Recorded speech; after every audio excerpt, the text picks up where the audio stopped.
Titans Global. Let's go. Started with a vision, two voices in the mix. Max and Link together, building something that'll stick. Every episode we drop, yeah, we're reaching new heights. Titans Global on the map, burning bright every night. From the first recording session to the fans that tune in, we've been grinding every day, yeah, we're destined to win. Titans Global, that's the name, that's the brand, we the fans. Speaking truth through the microphone, messages that we send. Titans Global, that's the movement. Titans Global, feel the power. Titans Global, we keep pushing. Titans Global, this our hour. Titans Global, Max and Link. Titans stronger than you think. Titans Global, that's the way. Titans Global, every single day.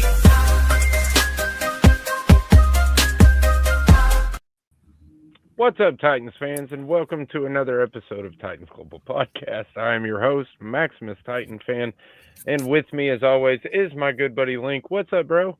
What's going on, guys? Good to be here tonight. Lots to talk about. We have a win in the Music City. Well, it happened in Cleveland, but we can celebrate it in the Music City. So lots to talk about tonight. Couple special guests. Well, one special guest, one permanent resident here now with Scoob. But before we get into it, like, subscribe, comment. Most importantly, get in the comment section. I know people have something to say. They've been going after it all week or all weekend. So get in the comment section. Let us know what you think. Yeah, and we have a special guest with us tonight, CJ, C Jizzleman, is that right? C Jizzleman at YouTube. Also, I think that's also your Twitter handle as well. That's correct. At C Jizzleman 2 on Twitter. I will never call it X, and at C Jizzleman on Instagram. So. All right. Well, just a Titans media member. Not, I don't want to push too far, but I mean, you are though, right? I mean, am I not? Am I stretching that? It's essentially more of an expert than us. We'll put it that way. Yeah, you're closer than we are, and you know, I mean, all right. Guy who loves ball. There you go. We are finally on a victory Monday that we can say wasn't like 100% gift wrapped for us. I mean, we actually played a team that scored 4 offensive touchdowns, and we walked away with a victory. We did. That's a pretty big step in my. But I thought it was funny. The first thing that I noticed afterwards was that Cam, said this remark in the post-game press conference that I really glazed over in the press conference. I mean, I heard it, but I didn't really dig into it or anything. But he said things can hide in a win, and I guess it's getting kind of blown out of proportion on Twitter. I think it's hilarious, but he makes a good point. I mean, we did win. And it is nice to win. Let's not forget that and celebrate that. We still had way too many penalties. We still did way too many procedural problems. It wasn't perfect is what I'm saying. So, and he even admitted in the press conference that a big part of that was his play. And I think that part of what he meant by that was, I didn't play good. I mean, we still won the game, but I didn't play good. So I'm not really happy with it. And I think that's really all that was meant by that. And I don't think anything more was meant by that. Any thoughts on that? Well, I mean, he didn't, I mean, if we're being honest, he's 14 to 28, 117 yards, 2 touchdowns, 1 interception. But you were going up against the Browns defense who have kept a lot of good quarterbacks in check this year. If you don't pay attention to the record and you look at what this defense has done against other offenses in the NFL, this is what they do. I mean, Myles Garrett is still on an absolute tear. I thought held the as a pressure. Whole, as a whole, the offensive line did what they needed to do to keep Ward's jersey clean. 1 sack for 9 yards. That's not something I would have expected going into it. I mean, I had Myles Garrett over 4.5 on the sack number. So it wasn't Cam Ward's best game by any means as far as efficiency goes. But he got the job done. You know what I'm saying? Yeah, At the end of the day, he got the job done. He took advantage of opportunities that the defense, put in front of him. It was one of the first games we've seen in a while where it felt like there was some complimentary football being played. Yeah, and it helps when Tony Pollard carries the ball 25 times for 161 yards and 2 touchdowns. That definitely helps. Man. We scored especially when the first one was 65. We scored 31 points. Yeah. When was the last time we done that? I believe Truman was in the White House. 3 years ago? Yeah. Positive Scoop is back, ladies and gentlemen. Yeah. We have him back. Any thoughts on that, CJ? You have any thoughts on that? I'm interested. So, one of the things that I noticed, and it was the first thing that I had in a conversation with my brother. That video is hopefully going to be dropping within the next few days on my own personal channel. I said, "Hello, Tony Pollard. The run game is alive," and it was refreshing because I think for the first time this season, Cam Ward didn't have to be Superman. He didn't have to carry this team on his back. And it is very difficult for anybody, anybody. Doesn't matter if you're the number one pick or you're an undrafted kid trying to make his way in the league. You're trying to figure out life in the NFL, and having to do that while trying to drag this football team forward is very difficult for anybody, let alone a rookie. And I think for the first time this season, each side of the ball really picked up the slack, propped everyone else up. They played complementary football, and that is something that we haven't seen at any point in the season. When you go back to obviously the run game coming alive, Cam Ward being able to play within himself and not necessarily take extreme risks, just play your game and try not to make any sort of mistakes. Yes, the interception happened. I understand that. But the run game was there. You forced some turnovers on defense. You made some big plays in special teams. You were able to put together a complete performance in all 3 phases, which we haven't seen at any point this year. So it was good to see. And I'm now interested to see what happens after that, because historically, especially the last couple of years, under Brian Callahan, under Mike McCoy, you haven't seen a lot of capitalizing on success. That's why you haven't seen them win back-to-back games, and I can't even remember how long it's been. So I'm interested to see how they respond this week. This is a good start, and don't let anybody tell you that wins don't matter, because they do. Heck yeah, they do. Yeah, I just want to give the offensive line a pat on the back, because they played against a top 5 defense and shut them down for the most part. Yeah, and you said it right there, though. Like, this is great, and it feels good to win. And, I mean, the old adage is winning fixes everything. But we've heard Jeffrey Simmons say it, like, this team doesn't know how to handle success. They don't know how to string these wins together. And I'm right there with you. I mean, this is a great first step. But can you continue this? And look, I get it. You've got draft position. Ideally, you want to be picking in the top 5 so that you can look to trade that back for more draft capital. And I get that. I understand that. But at the same time, like, this franchise, this city, like, they need this. You know what I mean? Like, they need something to be excited about. They need to see the development. They need to see the progression. So for me, like, this was a huge step. It was a huge, huge step. And just seeing how they can carry that success forward and put it back on the field against, still a juggernaut of a schedule. Like, you've got Jacksonville again. You got the Chiefs. 49ers New Orleans sprinkled in there. You've got 49ers. Like, this doesn't get any easier.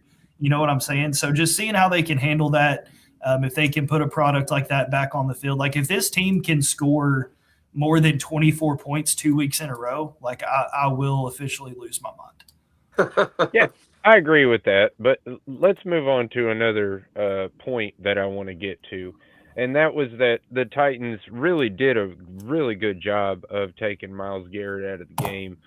Had a 4% pass rush win rate. I always have to say that slow or I mess it up. 4%. That's the second lowest in his entire career. I thought that was very impressive. Um, and really, what I think it boils down to after watching, a couple times, like I always do, is play calling. There was some very significant. I mean, it's chipping, a lot of chipping, like chipping from everywhere. Dude, they chipped with AO Manor. Have you seen this video that they chipped with AO Manor from the slot? AO Manor's lined up in the slot, runs over, hits Garrett, and takes off running. It's fantastic. I mean, every element that they used worked perfectly. And I have to give the credit to the play calling of or the scheme. Whoever come up with the scheme, I guess, is who I have to give credit to. I don't know if that's, Bo Hardigree or whoever it is, but I'm not, I'm not going nuts like some of these people and saying we should keep Bo Hardigree on our staff, which is laughable. Pump the brakes But on that. Tell them to pump yeah, the brakes. exactly. I just wanted to congratulate the young man on possibly coming up with the scheme on that one, because if that's whoever is responsible for that, good job, because they did their job great. So did the players who played it. Mainly the offensive coaching staff and the players for executing, especially on the offensive line. This deserves this because I gotta let people know where the loyalties lie. There we go. So going into the week, I was saying pick your sack numbers and take the over for Myles Garrett. That is how I felt, and we all did. Not me. For the first time in what feels like eons, we came away with a positive offensive line performance. Everybody played well. They didn't give up a ton of pressures. In fact, if my memory serves me, they only gave up one sack, and that was to Myles Garrett. And I feel like he should have got half a sack on that. yeah. So that's the MVP of the game for me, the offensive line unit. They did a tremendous job of limiting the impact plays. Look, this is the NFL. Guys are good. They're going to get pressure. They're going to get to the quarterback. It's just going to happen. The athletes are too good, especially somebody like Myles Garrett. But to pitch a shutout, essentially, to limit a unit that has been a strength for this Cleveland Browns team, and limit them the way that they did is notable. Now, the old saying, one's an anomaly, two's a trend. Let's see if they can make it a trend. So right. I just feel like they put all their chips on stopping Myles Garrett. They did a good job of that. And to me, it's not just the offensive line though. Like, I'd be curious to know. I haven't been able to find it. One of y'all may have it. What was Cam Ward's time to throw in that game? Does anybody know off the top of their head? I haven't been able to find it yet. But I could be wrong about this, but I would assume that from what I saw, it was a fairly quick pass game. I mean, he took a lot of slants over the middle. It was a lot of screen stuff. It was, so, and like that is what helps your offensive line. When you're able to get the ball out of your hands quickly, you don't give a defense time to get into the backfield. Like, it helps the quarterback, helps the offensive line. So part of it, yes, 100% the offensive line played better. Skoronski's still playing at a high level. J.C. Latham, I honestly expected him to get worked in this game, but I didn't hear his name called a lot. Like, they played better than they have most of the season. But I would dare to say that a lot of the success is just because of the quick release that they put Cam Ward in. And the running game. And the running game. And the run game. That helps. I mean, it's amazing what happens when you have the threat of a run game. It's absolutely incredible what that forces a defense to do when they actually have to worry about the run. Hey, check us out. We got a CJ complimenting the CJ. I don't know. I'm a dork. I'm sorry. I can't help it. Hey, look, that's we all know that people named CJ are pretty cool people. So. Yeah, man. I like CJ too. He's actually a really awesome dude. He does this positive thing on Twitter where he talks DJ's the about man. influencers and other people. Yeah, that's just it's a positive and it's nice. Like I say, that Twitter needs all the positivity it can get. Say the You word know, kindness, we love it around here. exactly. So we've been talking about Cam Ward, and he had some really spot on throws.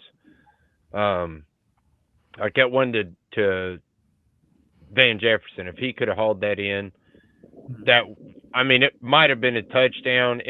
I mean, they might have caught him right there, but it could have been a 60, 70-yard touchdown. That was a pretty ball too. That was a pretty throw. It That was a was. pretty throw. It was right on target. I mean, right above the DP. It worked. Anyway, What he made me also mad is if you I'm sorry, if you have YouTube TV, and I had to say this because it's really hilarious, but if you have YouTube TV, you can do the split screen. So you can do one game here, one game here. It was within like 5 minutes, you saw Aaron Rodgers make the same exact pass, like right there on the split screen. And it was caught. It was like a 40-yard reception. That just goes to show, like, when you have the right talent around you and you put yourself in the right situations, like if he can continue to develop and do things like that, and then like the dart across the middle of the field that he just put on a rope, it's those types of flashes that you hope to see moving forward. So if you get the right players around him, if you get the right receiving group in here, this is why I said, like, I'm not out on Cam Ward. I don't think this was his best game. I still don't think we've seen the best of Cam Ward.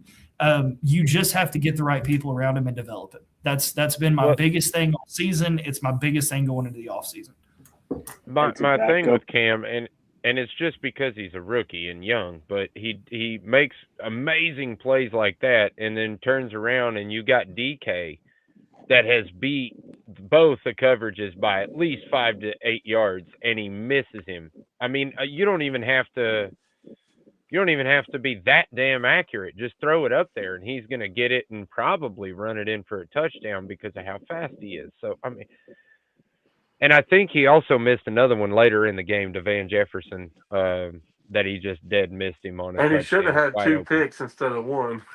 He got really lucky there too. So I mean, that's the thing, though. I mean, sometimes you see Cam, and then you I'm sorry, I'm such a dork, especially when it comes to just pure testosterone.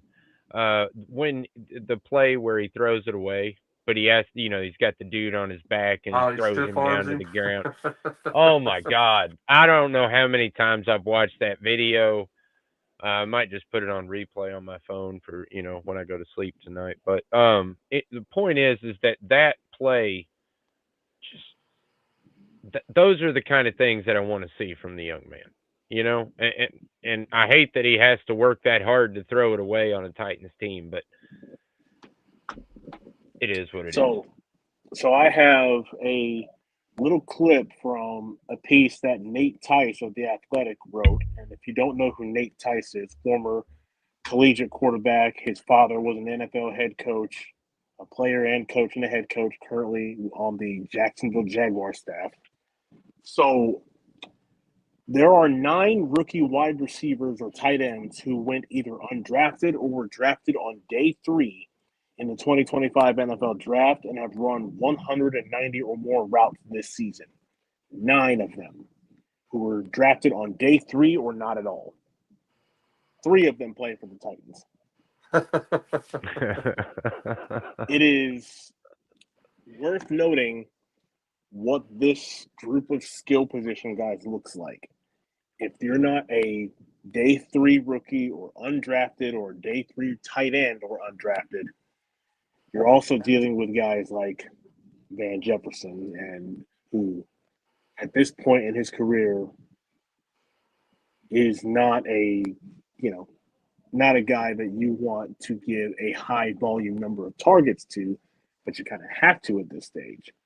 And part of the reason why you have seen so much inconsistency within the passing game and with the quarterback is because they're all learning together. You got a rookie number 1 overall pick. You got 3 top pass catchers who were all rookies. You had an undrafted guy before his injury who was another rookie. Like, these are all first-year guys behind an offensive line that up until Sunday had been up and down as well. And with all the turnover that you've had, it's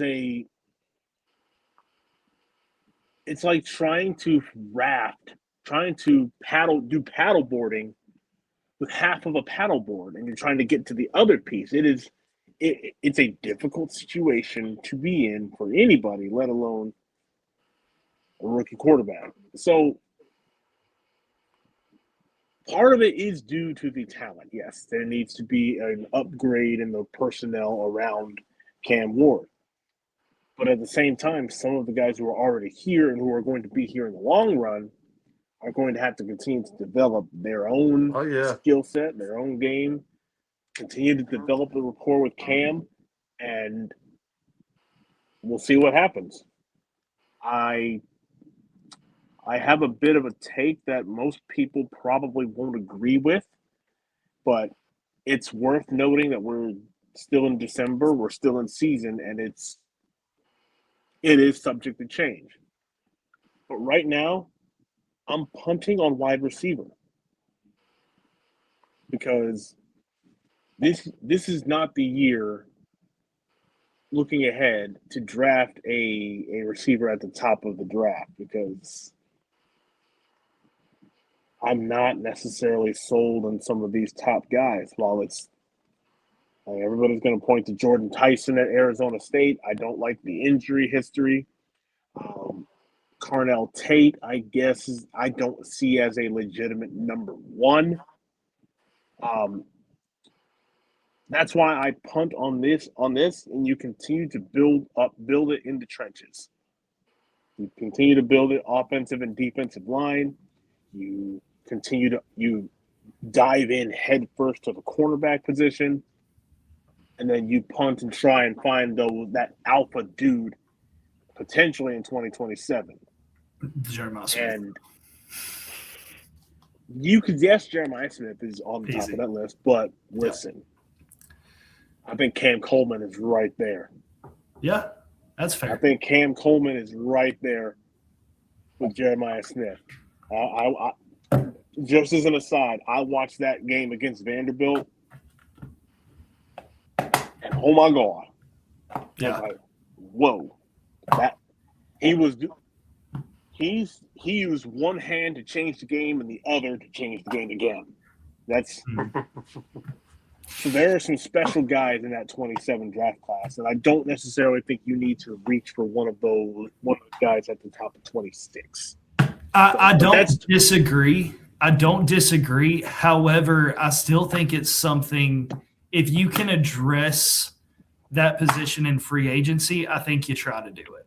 Just because, like, in an ideal world, like, look, I love Iowa Manor. I love Chim DK. I think Chim DK is an absolute weapon in the return game. I think Iowa Manor has a very bright future, but right now, he's not at the level that you want your number 1 wide receiver to be at. And that wasn't the plan, right? Like, Ridley was supposed to be the number 1 guy. That was the plan going into this season.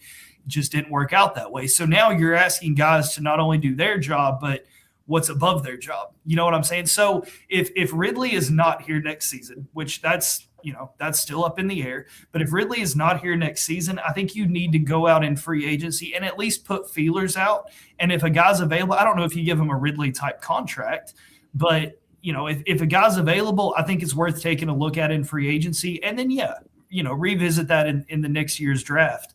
But I'm with you. Nobody's really stood out and impressed me coming out this year. There's a couple names, but I think cornerback, I think edge. Edge. I just think there's more important positions that have a lot more talent packed into this year's draft. So I don't disagree with you. Not to say if you get to the 3rd round and somebody's sitting there like, look, you stole Gunnar Helm. Like, let's be straight. You absolutely got a steal with Gunnar Helm. So if there's a guy there at that point, I'm not opposed to looking at it. But I'm with you. I just think that it's something to keep in the back of your mind moving into free agency. If a guy comes available, I think the Titans should still be in the market. Well, we this was an extremely deep class this year in wide receiver, and that's how we got Jim DK and Aomanor out of it, and hopefully they'll take a leap next year. But as far as this year, the young guys are playing great. They are. Um, I mean, I guess comparatively to normal. Usually, when a Titans rookie is started, I don't know, they just don't do well. I mean, Right. it's just rare, or maybe we just suck at getting draft picks. I don't know. It's been Well, a minute since we've had a good Traylon Burks rookie. leaves a bad taste in your mouth for Oh sure. my gosh, So dude, there's such that's a long line of crap picks in our. yeah. I don't Anyway, even want to talk. That's why I hate. So That's why I hate the draft so much for our team because we've had such a terrible draft from the beginning. I'm talking about from all the way to not to 2000. We've yeah. had terrible draft picks. it is. I'm looking at Spot Track and the potential. This is just potential free agent receivers in 2026. It means a lot of these guys are going to be in the final year of their contract, and they could be free agents. And I'm looking through this list, and you can upgrade the position, but you're probably not going to find a potential number one receiver. Um, I'm looking Debo Samuel. Gadget guy. I pass on that. Mike Evans, he's not leaving Tampa. Let's be real. I think he's going to No. retire a Buccaneer. Then you've got guys like Christian Kirk, Jacoby Myers, Tutu Atwell, De'Ami Brown, And Hollywood I'm Brown, fine with a Jawan bunch of Jennings. number twos on the team Right, for right right. now. The only person that I think is a potential number one that could hit the open market, and this is a big could because there is to me greater than 50% chance that he ends up being re-signed by the team he's on, and that's George Pickens. Mm-hmm. So I don't see there's not a number one receiver in free agency. I don't think there's a number one receiver in the draft, and that's why to me you don't necessarily have to reach for that. Right. You build up the trenches. You can use free agency to find a high quality running back and really go in on making this team a team that runs the ball more effectively. And that's going to continue to help Cam develop. And if you were to go to free agency and try and find a guy who can carry the load for you, there are only two guys that I would consider. Just two.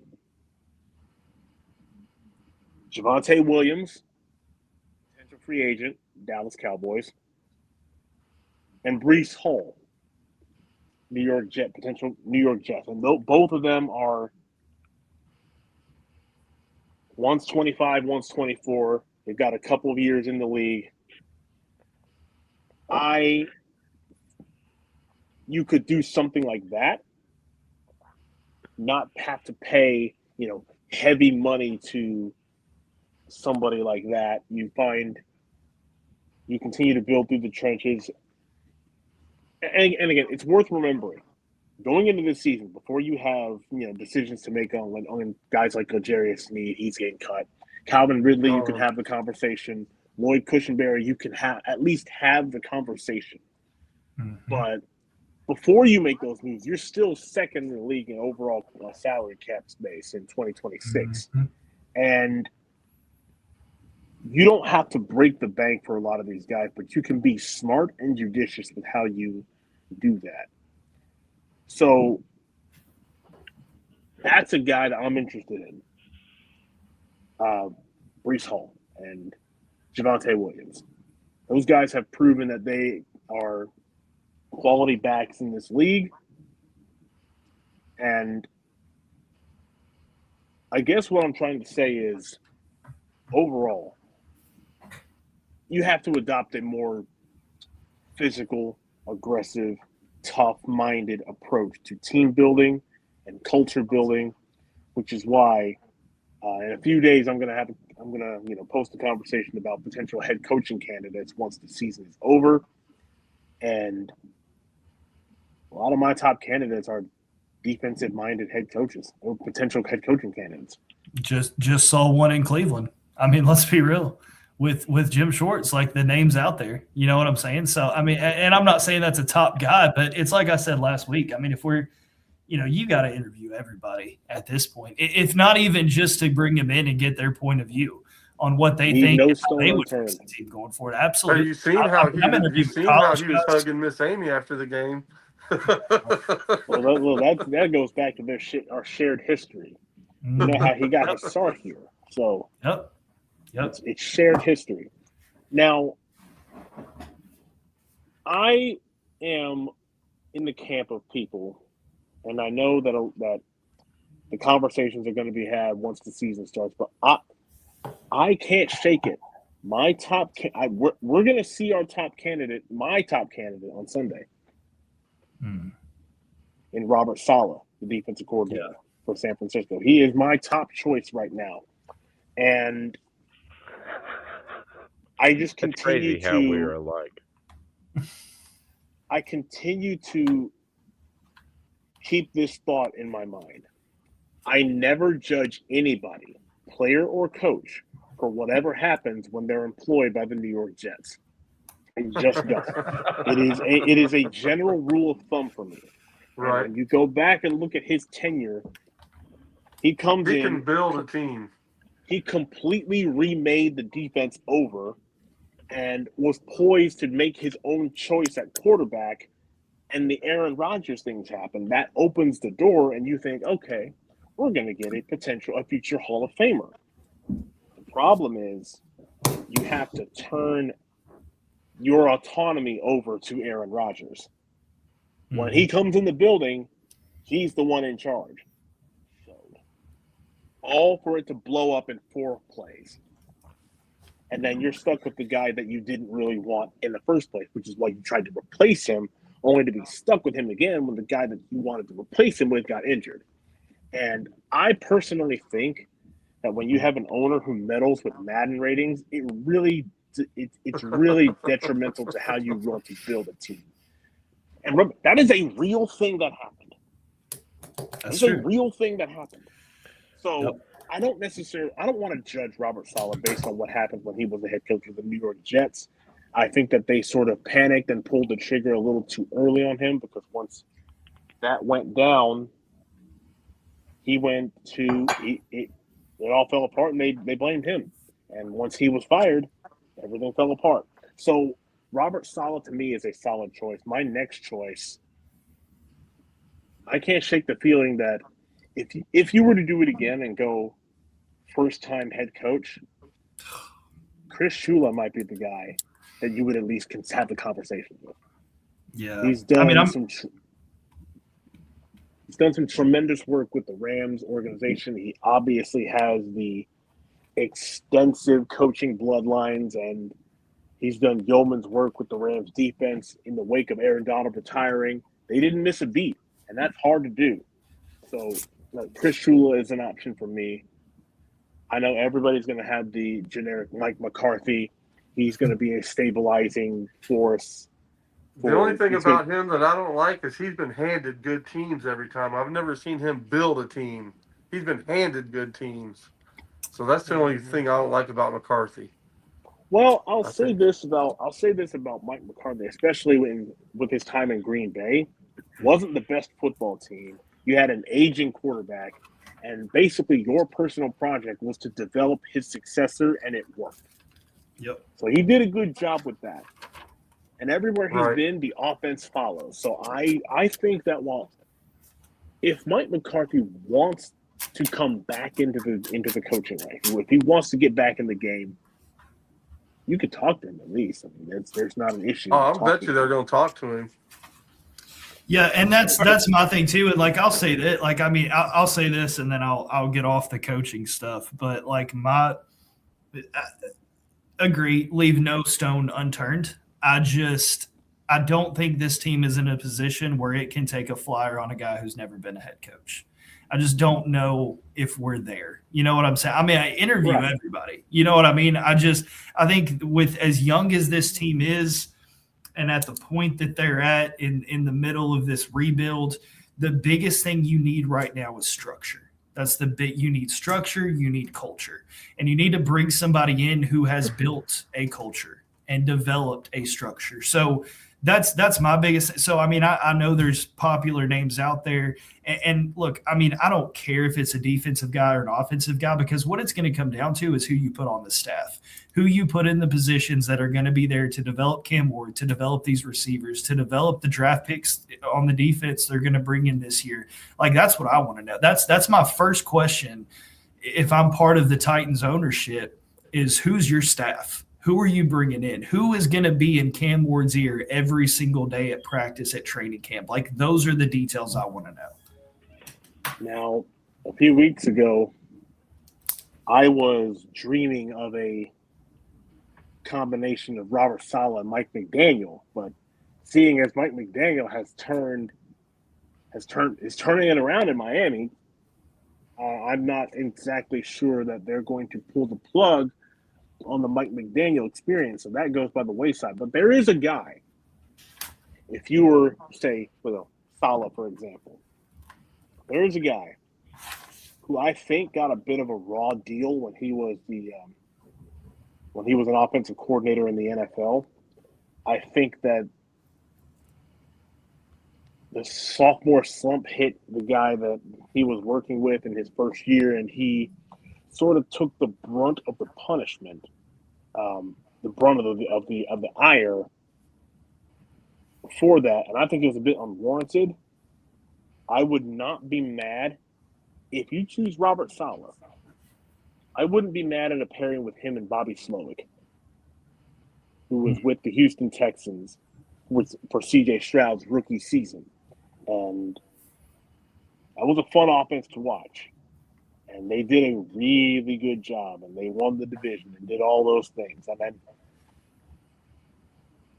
it didn't go well the second year because there was a lot of protection issues and all that. But I wouldn't be mad at a pairing like that. I know especially when you go and try and hire a defensive guy, a defensive coach, to be the head coach, the all-important question is who's going to be the OC. And I know that there are several names that you could come from, but especially from the Shanahan coaching tree, there are several, I think, high, well-earned options there. You can find a lot of them in a lot of places. And so those are just things that I've been kicking around in my head for the last couple of days. I like Shula. I like Saleh. I like what's that other guy? Joe Brady. Even though a lot of people aren't liking him right now, I still think he would be a good candidate. But again, I agree with Link. I don't think after Callahan we go with a never been a head coach before. Yeah, but I think that's sort of where I lean, but sort of where I lean as well. But again, you leave no stone unturned, and you never know what you can find. You might be looking for one thing, but it's the thing that you weren't looking for that might be the most beneficial for you. So that's. Yep. Yeah, all right, let's quit talking about off-season stuff. We got plenty of shows in the off-season to talk about that stuff. Absolutely. We got 4 games left. Let's go.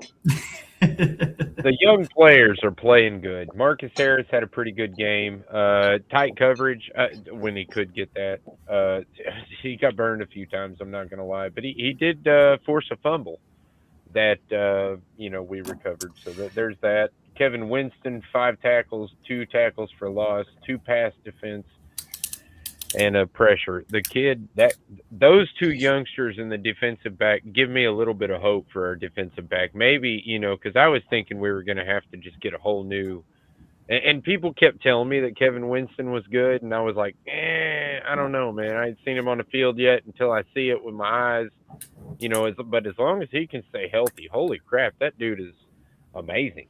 Kevin Winston has the potential to be one of the best safeties that the Titans have ever had. And I say potential. I'm not saying he's going to be, but his ceiling is extremely high. So, and look, the injury stuff before the draft, if that injury doesn't happen, he's probably not here in Tennessee. Like, let's just he's a first round pick. Absolutely. Yep. Absolutely. So the potential's there. I just want to see him realize it. For me, like, and you mentioned Harris. Like, I'm okay with the DB getting burned every now and then if they make up for that play in other ways. Like this is the same thing with L'Jarius Sneed. We just never saw it in Tennessee. Like L'Jarius Sneed, he gave up big plays in Kansas City, but he made up for it with the good things he did. So if you can get past that, and if you burn me twice, but I get you 3 times, like, you win at the end of the day. You know what I'm saying? So that's kind of where I'm at with these young DBs, but I still think you need a lot of help in that position. Like that's one of the first things I'm addressing for sure. But yeah, I had to bring up Kevin Winston, man, because I'm telling you, this dude, like, he's the real deal. He's the real deal. And as disappointed he did, and as disappointed as I've been with Amani Hooker this year, like, Kevin Winston is that bright spot in the secondary, in the backfield. I'll say this, and I think it'll go into the overarching point that I have about this rookie class. But I'll say this about Amani Hooker. It echoes a lot of what Michael Griffin had to endure because he got closer to the end of his time in Tennessee. Mm-hmm. There's a lot that he is trying to cover up for. There are a lot of deficiencies in the secondary. A lot of the guys that you were working with are no longer here, and you're trying to learn new guys on the fly, and there's a whole lot of rotation. Guys are in and out. And since he is the face and the voice in the secondary, it falls on him, and there's a lot going on. That said, I think he had a good day yesterday. It wasn't bad. It wasn't bad. Yes, Kevin Winston is to that point, Kevin Winston's a stud, and he is just yet another one of these rookies that have come in and had to play a lot of snaps and have shown themselves to be valuable pieces going forward. I mean, again, you've got the number 1 pick in quarterback. You've got 3 offensive weapons who've shown promise at various points. You've got 2 people in the secondary. The only people that you really don't know much about are Femi Oladejo, who's on IR with a leg injury, and Jackson Slater, who hasn't played at all this year. So outside of those 2, and obviously the jury's still out because they haven't gotten on the field yet, but for the rest of this rookie class, and then you throw in, you saw enough from Xavier Restrepo, the undrafted, to believe that he can play in this league. I'm not saying that he's going to be like a Pro Bowl caliber player, but he's at least shown that he belongs in the NFL. This is a strong rookie class that Mike Borgonzi and, yes, Chad Brinker have helped put together. And they have at least earned the opportunity to show us that they can do it again. And that's what gives me hope going forward. You've got a strong rookie class, and what you need to do now is stack them. Continue to stack them. Because we all know that this organization did not get to where we are overnight. It was a gradual process over a period of years with missed draft picks and the like. Got to keep stacking them. Yeah, it's going to take that again to get back to where we need to be. Realistically, about 3 months. I mean, come on, man! Nah, I can't do this for 2 more seasons, dude. Right. Come on. Well, you got to admit, Cedric Gray also led the team in tackles again, right? Thank you, Cedric Gray, that another was one. the very next thing out of my mouth, dude. Yeah. Not only did he lead the team in tackles, but he had the fumble recovery. Exactly. He also had the 2-point conversion fumble recovery that if he wouldn't have gassed out at the 35, he probably That's why I'm banging the drum that he's going to be an all-pro player this year. I'm talking about. He's got the stats. He's already I was got the surprised I think that he's he got was 10th in the voting. I thought he would be higher because he is number 2 in the league, but It's Titan effect right now. I mean, yep, absolutely. Exactly. Yeah, exactly. So that's what. That, the other 2. I was just going to say the other 2 on offense, Alec Iomanner and Chimere DK had nice games too. Obviously, both of them had a touchdown, and DK would have had 2 had Cam Ward not missed him wide open in the. Yeah, definitely. But, I mean, I'm not harping on Ward. I'm just saying facts. And that's what it is. It is what it is. He's got a That's lot the of rookie learning to do thing. still. Yeah, I was going to say. Think- I will say this though. He has. You have to admit, he's figured out the touch. Yeah, Come on, man. He to was an throwing extent. 45-mile-an-hour balls. I And don't now know that like, I don't know that he's figured out the touch as much, but that's part of it. But it's also like these receivers have had to keep their head on a swivel. Like maybe they're just getting used to his passes. Like, and I mean that's a real thing too.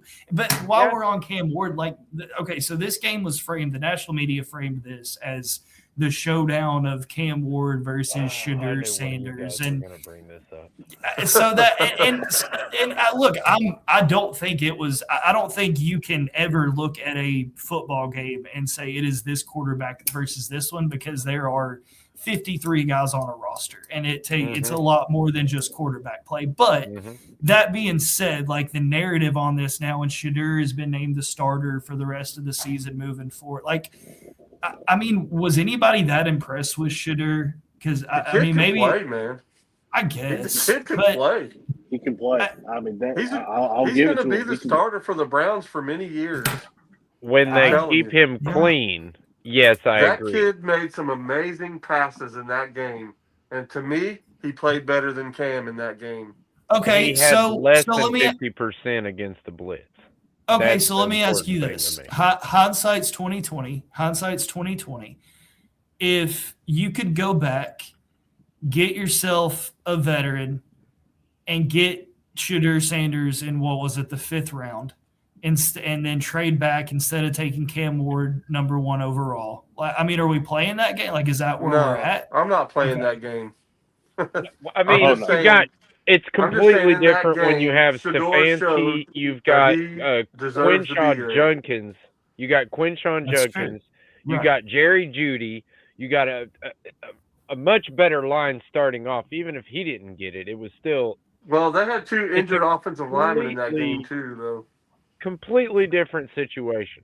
It is a completely and what is a quarterback's best friend not on the offense? The defense. And Yeah. they're one of the best in the league. So, I mean, it's a completely different situation. All Shadur Sanders really has to do is not lose the game, but he did have a really good game, and I don't want to take anything away from him. Yeah, he I'm played just good, saying man. comparing the two apples to apples is not fair. No, you That's can't do or that. not realistic. No, you can't do that. But you got to I'm- admit the kid can play, man. He's had multiple good games now. I agree. He is definitely a league-worthy quarterback. He's better than Gabriel. I'll give you that. So I'm going to ask you all a question, and bear with me. The point will be made with this question. You all have been on a plane, right? Oh yeah. I hate I've it, been but on a yeah, plane. terrified, but yeah. Yeah. So I've never been on a plane, but I would venture to think, based on your experiences being in a plane, that when you look outside the window and you're flying over, say, a small town in Nebraska, it looks like a little speck, right? Fair. The people who make judgments on players based on what you see on a box score tend to look at football from the view of the top of a plane looking down in a small town. And you're at its highest altitude. Bring it a little bit lower, and you can sort of make out what you see in the small town with the tops of the houses and the little corner store over there on the other side of town. And that is where the more casual fan is. And then as you get lower and lower, you start getting into people who cover the game for a living, people who have had experience playing football and understand the ins and outs. But when you get to ground level, when you get on the ground, that's where you got the players in the NFL, the coaches in the NFL, people whose mortgages depend on them knowing the ins and outs of everything. So keep that in mind when you listen to discourse about Cam Ward and Shadur Sanders. If all you hear from them is, oh, he had this many yards and that many touchdowns and interceptions, so he must be better, it shows me that they don't necessarily have the right perspective to look at this conversation. You have to factor all of those things in when evaluating this prospect and these prospects and these quarterbacks and this discourse. Cam is in an infinitely worse situation than Shakur. Oh yeah. Oh, yeah. Let's be real. Shakur has more veteran weapons and more talented weapons and an offensive line and a defense. Now they haven't played up to their and a head coach. Now they haven't played coach. Now they haven't played up to their standards and they haven't played up to the expectation that it's not a good football team, but that's more an organizational issue than it is a football team issue. Cam's in a situation where he's the voice. He's the face. Mm-hmm. And he has to act like a seasoned vet as a rookie, and that's hard to do. And he has to do it with fellow rookies that he's throwing the ball to. They're all trying to figure this thing out. So it's worth having that context. And I don't think a lot of people who are not trained in having these types of conversations with the proper discourse are able to grasp and understand the nuance. So that's just me. Like, I'll use Kansas City as an example. They're 6-7 right now. Please don't do that, Joe. But I don't even know what that means. If you look at the record, you say, "Oh, they suck," but then you go deeper into it and realize that they sort of lived on the edge last year with a lot of those close games, and it just hasn't. Mm-hmm. It's flipped in the other direction for Kansas City. That and some of their guys are getting older. Some of their franchise cornerstones are getting older. So all that snowballs into a season that is far less stellar than Chiefs fans hoped that it would be. So people have to have the right context, and I don't think that they do, especially when it comes to such a polarizing player like Shedeur Sanders. Nuance goes out the window when you start talking about him in relation to Cam Ward. But that's just me. That's just my That's just the opinion of this broadcaster. Right. We are getting kind of close to time, and I do want to give major props to my dude, my favorite player. We give him all kinds of flack on the show when he does something that I don't agree with. So when he does something well, and not just well, but absolutely stellar, you gotta give Big Jeff his props, man. Oh man, 11 pressures. 11. That's a career high. I mean, he had one and a half, seven tackles, 2 tackles for loss, 1 pass defended. I mean, he was doing everything out there. That's the Myles Garrett effect. Absolutely sick, man. Absolutely sick. The man was playing like a dude with his hair on fire. It was amazing. I absolutely loved it. Yeah, that's really all I got on and that. And that penalty on him was Simmons. BS, man. That was a BS penalty. And you seen what he did after that penalty. He destroyed the play.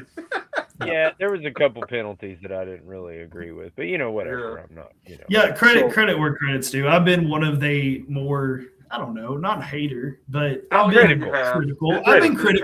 I've been critical. And look, and a lot of my criticism hasn't been on the play. Like I think he's playing at a very, very high level throughout this whole season. What I've been more critical about is the leadership, is the discipline. That's what I've taken issue with. So, it's great that he can come out and be that vocal leader and be that guy you look to when things are going good. I want him to be that guy when things are going bad. You know what I'm saying? So I take nothing away from him. I think he's probably playing at the highest level of anybody at his position, other than, say, a Myles Garrett. I mean, this is by far the best season he's had. I hope that continues right into next season, and I hope this team can draw success from that. I just want to see it consistently, and I want to see him clean some of the small stuff up. But, again, it goes back to leadership and head coach. It starts at the top. So all credit to Jeffrey Simmons. It was a hell of a game. Happy to see him do it again. Just want to see him be more of a mentor. You know what I mean? I mean, is that fair? Like, that's been my criticism all year. I will say this. one of the things that I absolutely loved, I'll say it real fast, was the fact that as soon as Cam Ward come off the field from throwing that touchdown, the first person that gave him props on the sideline was Jeffrey Simmons. For sure. And Jeff you is seen where one of- Cam was picking on Jeff at the pregame, doing his little. I think there is a. So I've had to be at every home game this season, obviously due to my obligations with the zone, and every game that I have been at that Jeffrey Simmons has played in, there's been a moment where you just look at the other person beside you or in the couple of rows behind you, because there are a lot of empty spaces. You look at that person and you say, what on earth did I just see? Yeah. And Yes. last Sunday at the Jags game, I know it did not go the way that any of us wanted. I watched Jeffrey Simmons pick up another giant human being and forklift him out of the way. Oh, And yeah. I saw him do the same thing on Sunday. I saw him have one lineman in one hand and another lineman in the other, and he just said, nope. Yeah. Listen, Big Jeff is playing at an all-pro level, period. Yes, Full he stop. is. There is And if no he isn't doubt all about it. pro, that's BS, man. If he is not an all-pro, then that's the league and fans just holding the fact that he's on a bad football team against him. Yep. Because he is playing like one of the best interior linemen in football, and there He is is no the best debate defensive about tackle that. in football. Yeah. He has when he's been on the field, he has been unblockable this year. He's a couple of sacks away from a career high, from that magical number of 10 sacks for an interior lineman, which He's I gonna have a get it. feeling that I think he can get it. Oh yeah. But man, what can be said about Jeffrey Simmons that hasn't already been said? He's And the playing at an offensive all-pro line level. for the 49ers is shaky too. I think he's going to get another sack next weekend. Man, I tell There's- you another one that really surprised me was Harrell.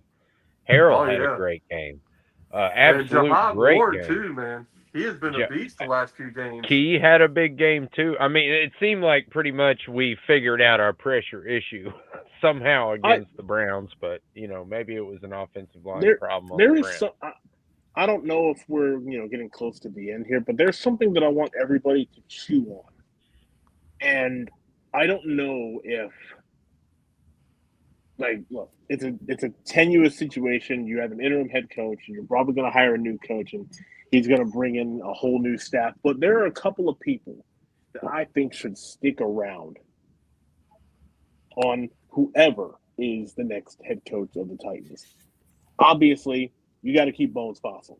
There's just you have to absolutely love it because he is the best at his position. He's the best at what he does in this league, and it shows on the field. Everybody knows what they're capable of doing. Everybody is talented enough to do it. Jim Dike has been a revelation. We all know it. But I think the second guy that needs to be kept is Denard Wilson. He's making it is very difficult to do what he has been able to do with what he has. With what he has and what has been taken away from him. It is very difficult to maintain a defense with an attitude and a mentality. I won't say identity, I will say mentality. It is very difficult to do. And to have a unit that is so behind in the secondary, who have personnel issues along the defensive front. Yes, Jeffrey Simmons helps you in a significant way, but you're seeing them continuously play with a mentality and an effort and an edge that I personally did not expect this late in the season, and given what that unit has had to endure. So I think that Denard Wilson has been given a bit of a raw deal here, and I think he needs more. I think he deserves a chance to continue to do good work. I don't disagree at all, but it's going to be so difficult, especially if you get that defensive-minded head coach, for him not to try to do results like that. I don't disagree with you, and I think he deserves a spot in the. I don't think he'll have any trouble finding another job. It's and I wish it was with the Titans, but it's just so hard for me to like if you bring in that defensive minded head coach, like he's gonna want his dude because he wants to run his defense. So I agree with everything you're saying. I agree with everything you're saying, but the odds are very much stacked against him. He's going to have a hell of an interview with the new head coach. Yep. That's for sure. That much is true. And it also didn't help that the L'Jarius Sneed trade, everything was built around L'Jarius Sneed for what he wanted to do, and that didn't work. And they're still managing to get serviceable play from the corners. And they've been hit by injuries and departures and all of that. So I don't know if I'd call it departures, just stupid decisions, but that's just my opinion, I guess. Yeah, I feel like we need to have a conversation there because I feel like you were not on board with any of those decisions. I've been very vocal. Look, McCrary, and I know we're up against it here. McCrary, I get it. I don't like it, but I get it. He's the only one I wanted to don't get it. Brantley, I don't get it. Brantley, I don't get it. And if I'm Denard Wilson and I show up to work on Monday after all, it's like, what do you want me to do? Like, what have you left me with? And so I left me with again, the I agree with everything you're saying. It's just going to be really difficult. And that's why I say he should get another opportunity because you asked that question and he's still finding a way to get this done. Defense playing with an attitude. So, Yep, absolutely. Totally agree. Yeah, but they are giving up a lot of points and they are causing a lot of penalties. So that's my only personnel issue to me on that. Yeah, and like I said, the damn penalties. Yeah. Stop the penalties, please. The dumb for the penalties. love of God.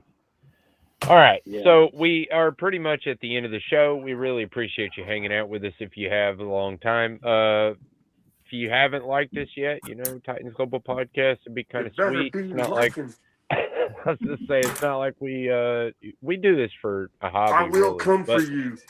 It does kind of cost me money, and it would be sweet if I had a whole big, following. Anyway. Same for CJ here. Get on, if you Twitter. I know he's on Twitter, and I know he just launched a YouTube channel. So get on there, subscribe to his YouTube. You can meet him at every home game at Gate 3 with the 104.5. There you go. Sure. Was it CJ Jizzle 25 man? I don't know, man. I'm messing it all up. C Jizzleman 25 on YouTube. C Jizzleman. At C Jizzleman 2 on Twitter. At C Jizzleman on Instagram. That's fantastic. There's a story behind that, and I'll tell you in a future conversation. Oh, sweet. I want to know the answer to that. Damn it. I wish I would have thought to ask that question.